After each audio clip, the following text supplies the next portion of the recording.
And Congressman, you talked about the importance of rituals, and I think rituals and stories are an incredibly important part of our culture.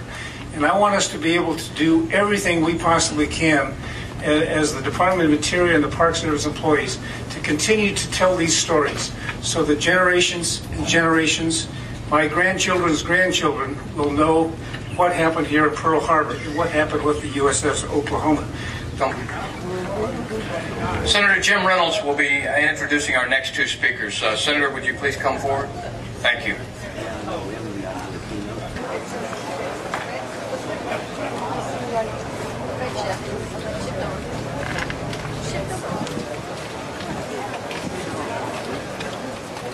I can't see.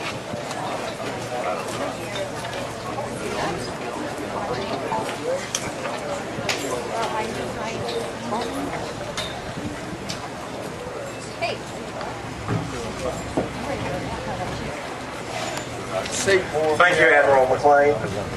Ladies and gentlemen, it is with great honor that I stand before you today on this momentous and glorious occasion. The tragedy that befell our country on this very soil is one that forever changed the world.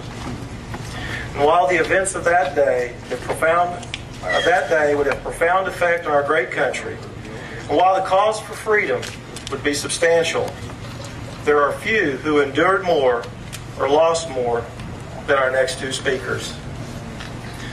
Mrs. Lisa Ridge is the granddaughter of Mr. and Mrs. Paul Andrews and Catherine Nash.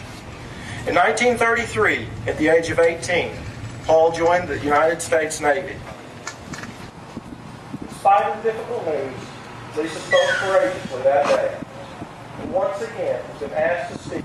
This dedication today could never have occurred without several important components. I stand before you again today. To the survivors, thank you for taking me in and treating me like your family. I so appreciate your in insisting that this long overdue tribute to my grandfather and your other 428 shipmates must be completed. You have to be so exhilarated that you can finally see your dream. None of us can imagine what you endured 66 years ago, and I thank you on behalf of my late mother. Thank you, Lisa.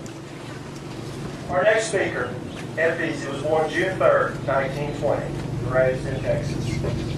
While attending college at Texas A&M, he received an invitation from one of your universities, so I feel like I have a little attachment. Before I go on to Oklahoma, I want to thank the state of Hawaii. Governor Legal, you have utmost hospitality. You drape these flowers around the man's neck, and then you proceed to water them down nicely regularly.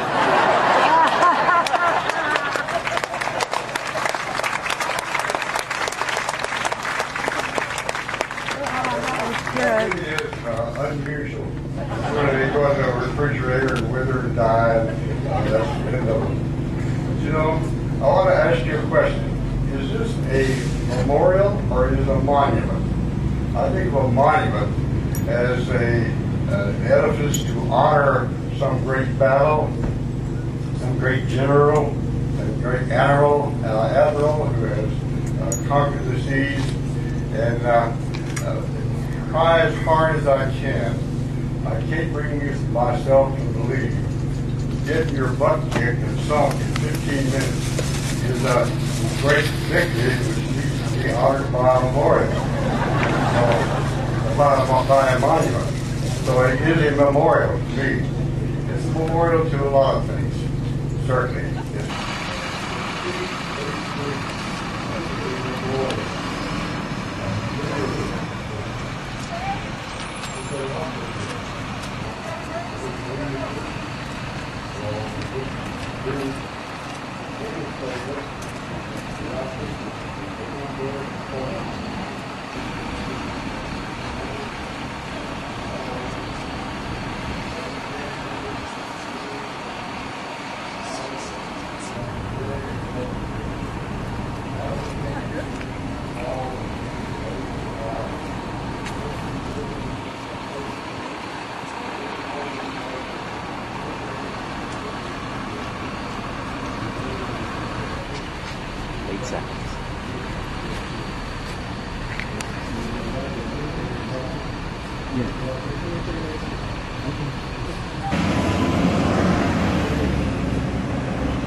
Good hands.